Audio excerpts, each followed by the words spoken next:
João capítulo 1, versículo 14, diz assim: E o Verbo se fez carne e habitou entre nós, cheio de graça e de verdade, e vimos a sua glória, glória como do unigênito do Pai. Vamos orar mais uma vez? Senhor, muito obrigado pela leitura da Tua santa e maravilhosa palavra.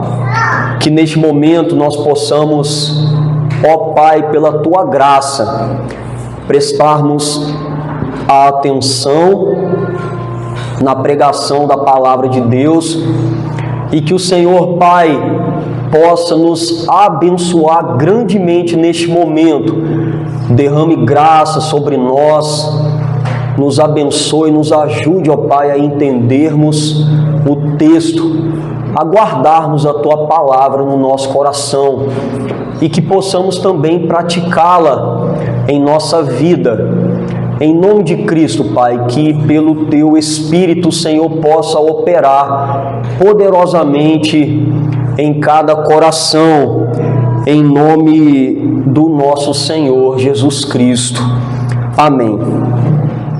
Queridos, embora a Bíblia não relate o dia exato do nascimento de Jesus Cristo, a maioria dos cristãos, desde o 4º século da era cristã, celebra o mistério da encarnação do Verbo no dia 25 de dezembro.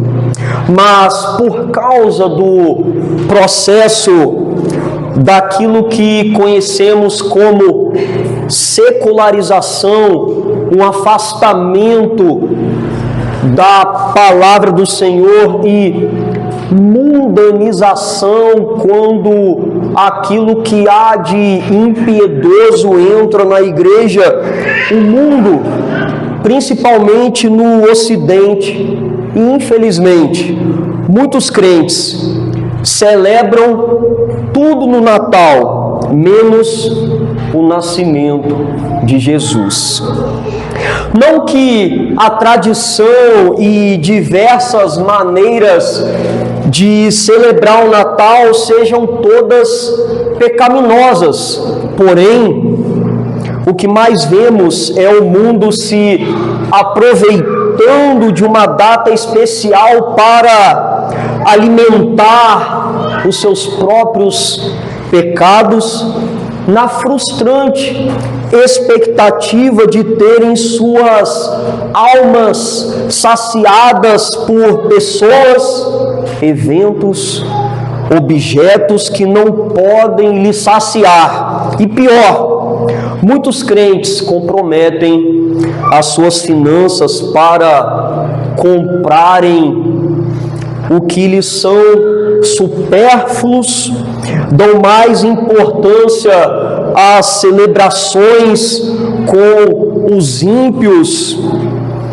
do que com a alegria de estar com a igreja e com a própria família, e preferem, muitas das vezes, desperdiçarem um momento tão crucial, tão importante, com viagens, muitas das vezes sem propósitos, do que se aplicarem à prática das boas obras e à celebração do Cordeiro. Contudo, será que o Natal é sinônimo de uma mera festa? Somente um tempo de iluminar a casa e montar uma árvore decorativa? Apenas um dia diferente em que as pessoas se reúnem para cear e trocar presentes? Afinal de contas, o que significa de fato a palavra Natal e o seu verdadeiro sentido? A palavra Natal vem de natalício, de nascimento.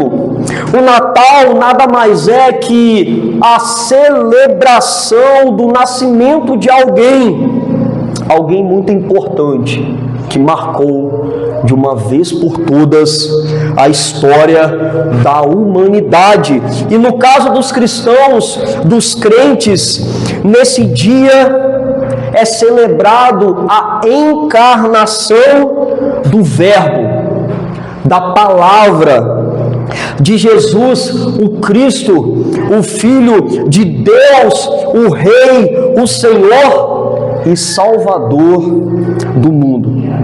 Vejamos então por que o verdadeiro cristão celebra, sim, o dia do Natal. Em primeiro lugar, celebramos porque no Natal Deus se fez carne, como está aqui no texto que lemos, versículo 14, parte A. E o Verbo se fez carne e habitou entre nós, cheio de graça e de verdade. As palavras do apóstolo João aqui são uma das palavras mais impactantes da história, principalmente para um judeu da época de João. A ideia de que Deus, Yahvé, o Criador e sustentador de todas as coisas, pudesse encarnar era considerada uma blasfêmia, algo impossível aos olhos humanos, uma afronta contra o próprio Deus. E muitos, nos dias de hoje, ainda não creem nessa realidade bíblica e gloriosa, a verdade que Deus se fez carne. João, logo no primeiro capítulo do seu evangelho, fala do nascimento de Jesus, o mistério dos séculos, da encarnação do Verbo eterno, que era desde o princípio, que estava com Deus e era Deus. A encarnação do Verbo, irmãos, é sem dúvida a obra mais gloriosa que o mundo já viu. Por quê? Porque como nós vimos aqui brevemente, o nascimento de Cristo, ele foi escancarado diante de toda a humanidade. O Filho de Deus, a segunda pessoa da Trindade, assumiu a natureza humana sem abandonar a natureza divina. O Verbo eterno de Deus não apenas aparentou ser feito carne, mas de fato se fez carne. Vejam, a palavra nos diz que ele habitou entre nós, fez morada.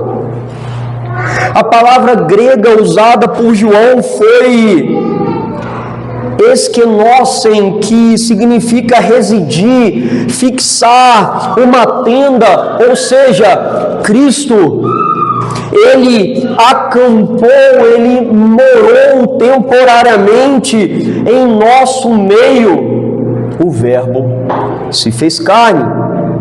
Isso nos lembra o tabernáculo de Israel, lá no Antigo Testamento, que serviu como o lugar da presença de Deus na terra, entre o seu próprio povo, nos dias de Moisés, onde Deus estava presente no meio do povo. E Jesus habitou sobre a face da terra, diz o texto, cheio de graça, cheio de favor imerecido no meio dos homens, e de verdade ele era a própria palavra encarnada, a verdade de Deus no meio dos homens. O Verbo que se fez carne, nasceu e manifestou o seu caráter amoroso, o caráter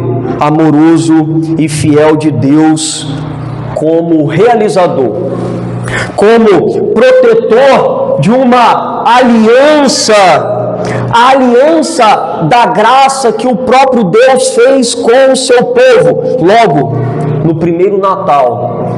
Como disse Thomas Goodwin, o céu e a terra se encontraram e se beijaram, a saber, Deus e a humanidade. Queridos, embora temos um relato histórico da encarnação do Verbo por meio de testemunhas oculares, gente que viu, estava presente e ouviu esse acontecimento, o nascimento de Jesus, sempre foi e sempre será um artigo de fé. O que eu quero dizer com isso? É pela fé que nós podemos crer que Deus se fez carne. É pela fé. E é por isso que ao homem incrédulo não adianta. É completamente impossível a ele compreender como o Supremo Criador se humilhou a ponto de se revelar dessa maneira. Isso aqui é por meio da fé. Um ser atemporal acima do tempo, entrando na limitação do tempo. Um ser imenso se submetendo ao espaço físico. Um ser imutável que não muda, se sujeitando a mudanças quando ele encarnou em forma de homem. O eu sou tornando-se algo, o Deus invisível se tornando matéria, o Rei dos Reis descendo em figura de servo, o dono de todas as riquezas nascendo em uma manjedoura. Foi pela encarnação que Deus manifestou o seu amor supremo pela humanidade, e é pelo fiel testemunho da palavra que a doutrina da encarnação, do nascimento de Cristo, deve ser central e celebrada na vida da igreja, como nós estamos celebrando aqui hoje, pelo simples motivo de ela ser uma doutrina gloriosa. Como disse o apóstolo Paulo, evidentemente, grande é o mistério da piedade. Qual mistério foi esse? Aquele que foi manifestado na carne. 1 Timóteo 3,16. Natal é a revelação desse mistério. Quanta gente precisa ouvir essa palavra, não é mesmo? A manifestação do amor, da misericórdia e da maravilhosa graça de Deus por pecadores caídos na pessoa de seu Filho, que encarnou para salvar, para redimir todo, absolutamente e suficientemente todo aquele que nele crê. E é isso que nos ensina a doutrina da encarnação. A Ele pertence a nossa fé e toda a nossa devoção. É nele que nós devemos depositar a nossa confiança e adorar. Sim, é pela fé que o abraçamos e é por meio da nossa devoção que nós adoramos a Cristo. Celebrar a encarnação é abraçar a Cristo e ser obediente à sua palavra. A piedade em ação.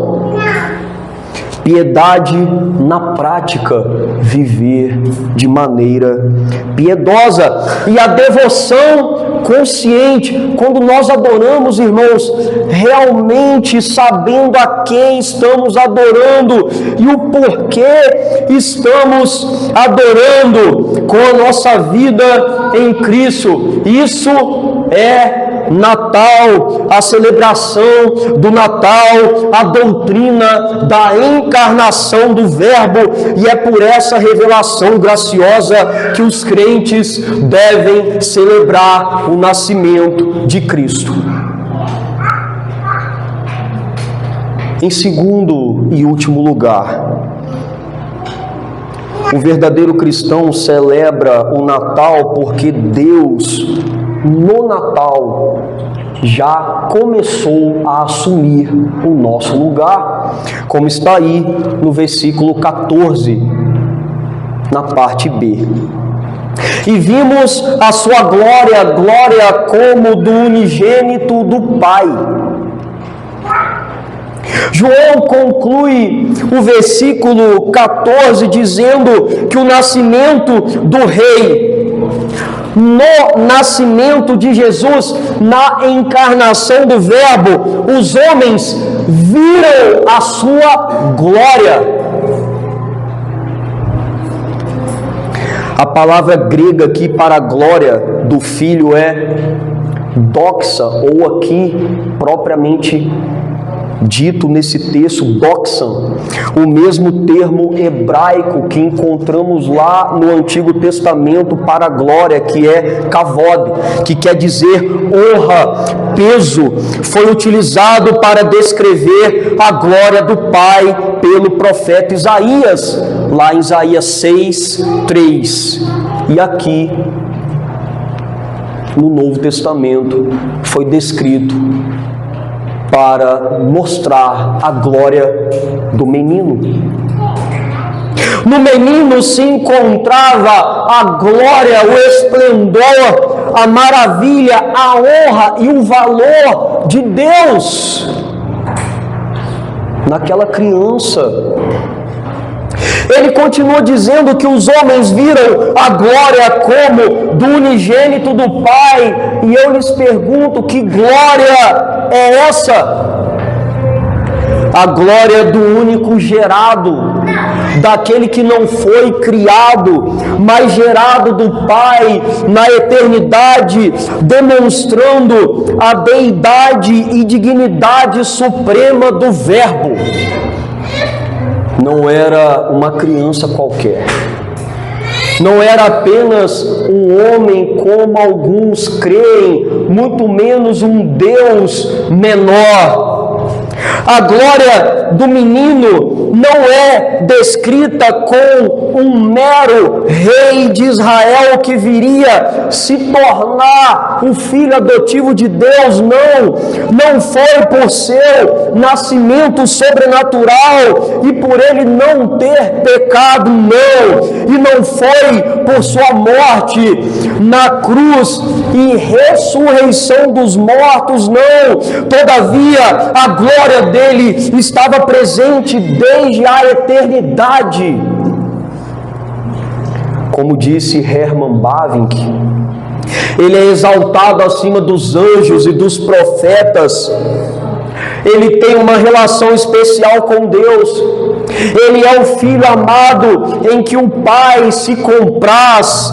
É o Filho unigênito, o próprio Filho de Deus, o Filho eterno. O Pai lhe concedeu ter vida em si mesmo. É igual ao Pai em conhecimento, em honra, em poder criativo e redentor, em obras e em domínio. Era o menino que estava ali, vulnerável aos olhos de todos, mas o menino era o Senhor da glória, e foi no primeiro Natal que Jesus se despojou da sua majestade divina como soberano do universo e assumiu uma natureza humana, tomando a forma de servo para assumir o nosso lugar. Ele nasceu para salvar um povo.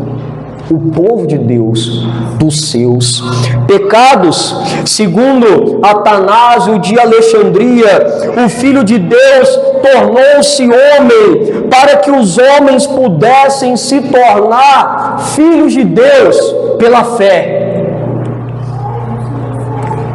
O Supremo Legislador se sujeitou aos requerimentos da lei. Ele fez a lei, mas se sujeitou a ela, como escreveu Paulo aos Gálatas, vindo, porém, na plenitude do tempo, Deus enviou seu Filho, nascido de mulher, nascido sob a lei, debaixo da lei, para resgatar os que estavam também debaixo da lei, a fim de recebêssemos a adoção de filhos. Se somos filhos de Deus pela fé em Cristo, foi por causa do Natal, foi por causa da encarnação. Olha o que Paulo escreveu aos Filipenses: pois ele, subsistindo em forma de Deus, não julgou com usurpação o ser igual ao Pai.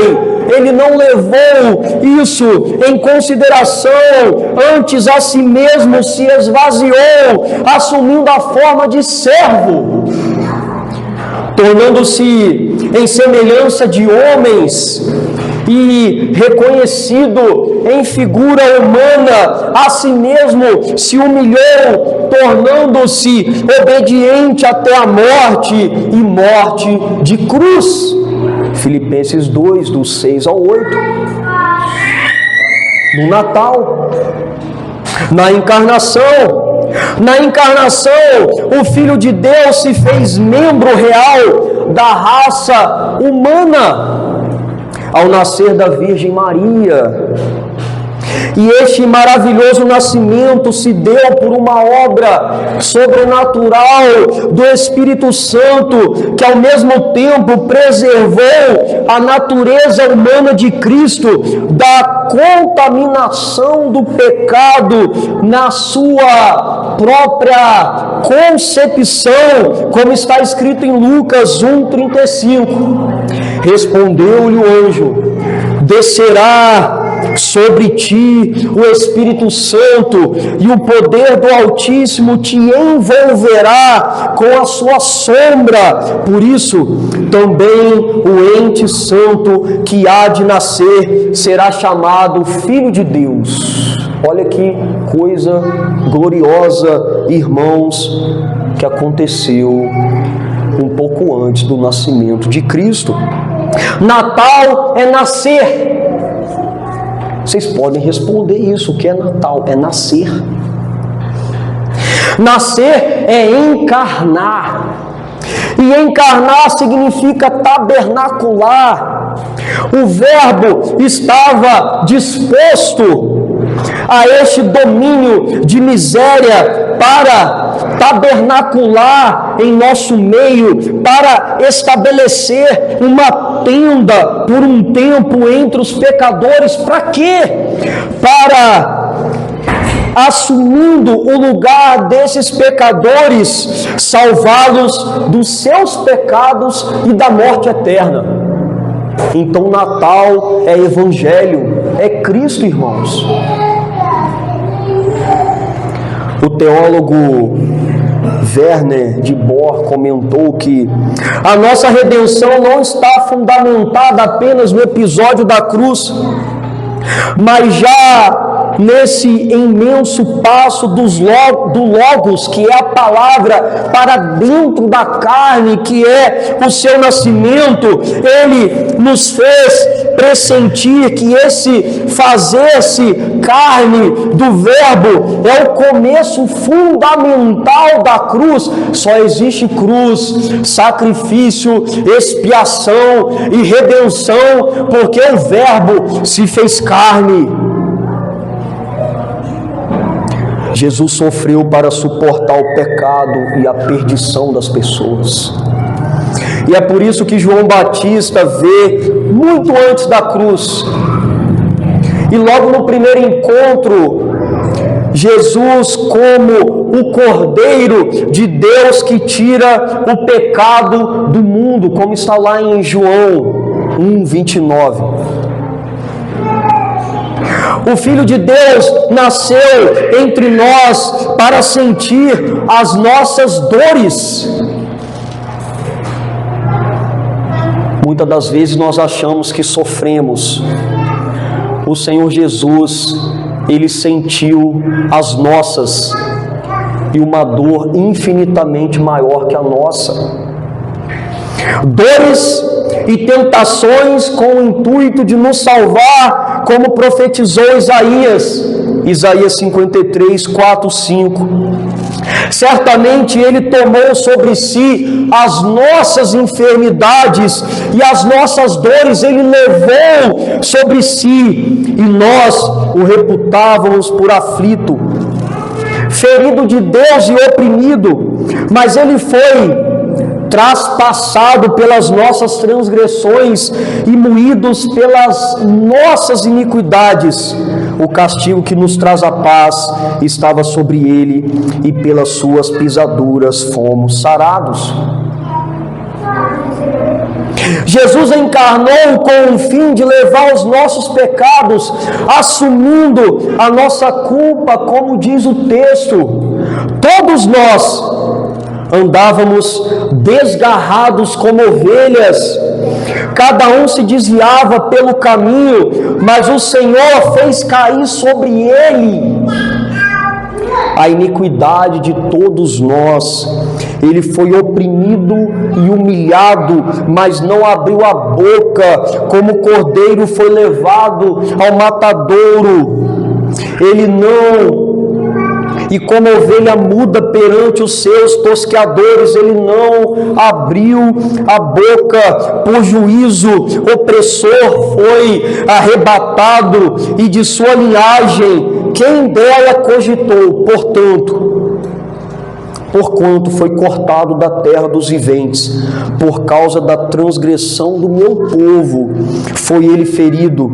Designaram-lhe a sepultura com os perversos, mas o rico esteve na sua morte, posto que nunca fez injustiça, nem dolo algum se achou em sua boca. Isaías 53, do 6 ao 9. Queridos, Ele veio ao mundo para nos redimir, nos salvar de maneira perfeita e suficiente, como está escrito, Isaías 53, do 10 ao 12. Todavia, o Senhor agradou em moê-lo, fazendo-o enfermar, quando der Ele a sua alma como oferta pelo pecado.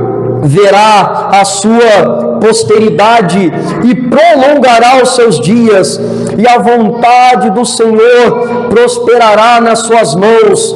Ele verá o fruto do penoso trabalho de sua alma e ficará satisfeito. O meu servo, o justo, com o seu conhecimento, justificará a muitos, porque as iniquidades deles levará sobre si. Por isso, eu lhes darei muitos como a sua parte, e com os poderosos repartirá ele o despojo, porquanto derramou a sua alma na morte. Foi contado com os transgressores, contudo levou sobre si o pecado de muitos, e pelos transgressores intercedeu.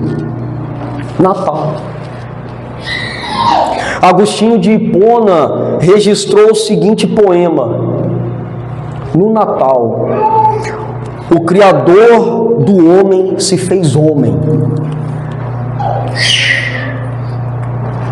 para que ele, regente das estrelas, fosse amamentado por sua mãe, para que o pão sentisse fome, a fonte sentisse sede, a luz dormisse, o caminho se cansasse da jornada, a verdade fosse acusada de falso testemunho, o mestre foi assoltado, a fundação fosse suspensa no madeiro, a força se tornasse fraca, a cura fosse ferida, a vida morresse, e ele fez tudo isso para que tenhamos vida no Filho de Deus, que nasceu na noite de Natal. Para que todo aquele que crê, para que todo aquele que se arrepender, abandonando os seus pecados, sejam de fato salvos. O Natal da igreja não é o mesmo Natal que o mundo celebra. O Natal do mundo é tão somente iluminado por luzes artificiais, e o Natal da igreja é iluminado mais abundantemente pela fonte de luz que é Cristo. O Natal do mundo dá presentes para os que foram obedientes durante o ano. O Natal da igreja em Cristo concede, pela pregação do Evangelho, o dom da vida eterna, por mais pura graça, aos desobedientes que creem em Cristo e se arrependem dos seus pecados por meio da beleza do Evangelho. E eu quero concluir com 4 perguntas. E vocês podem responder essas perguntas aí mesmo, no banco de vocês, para vocês mesmos. Quando Jesus nasceu, não tinha lugar para ele. Não havia alojamentos confortáveis em Belém. No Natal, comemoramos o nascimento dele. Será que há abrigo? Será que há espaço? Será que há um trono para Cristo no seu coração? Quando Jesus nasceu, Herodes se enfureceu e queria matá-lo. No Natal, você se ira com o Evangelho,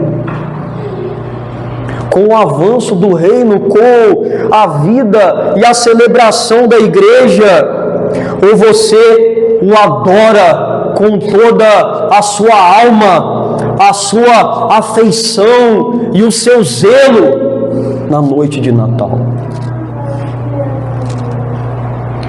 Quando Jesus nasceu, os mestres da lei, os sábios, os religiosos conheciam muito bem aquilo que foi escrito sobre ele,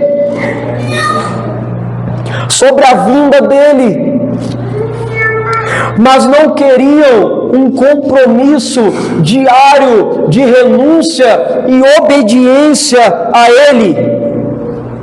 E a pergunta é: no Natal você vive uma religião fria, uma religião sem Cristo, sem fé, sem arrependimento e sem compromisso com Ele? Sobre isto, o príncipe dos pregadores Charles Spurgeon disse: vejam, pois este menino não nasceu para vocês, a menos que vocês tenham nascido para este menino. E por último, quando Jesus nasceu, os reis magos foram os únicos que o receberam. Naquele momento, por parte do mundo, foram visitá-lo e levaram presentes para ele. Eles levaram ouro, presente que se dava aos reis. Eles o adoraram como Rei dos Reis e Senhor dos Senhores. Eles levaram incenso, presente que se dava aos sacerdotes. Eles o adoraram como o grande mediador, o sumo sacerdote, e eles levaram mirra, presente que se dava aos profetas. Eles o adoraram como grande profeta de Deus, a palavra viva, encarnada. E qual é a pergunta aqui, pastor?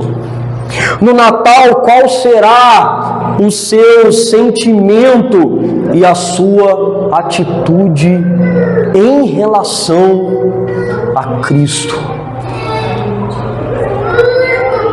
Será que você está disposto, está disposta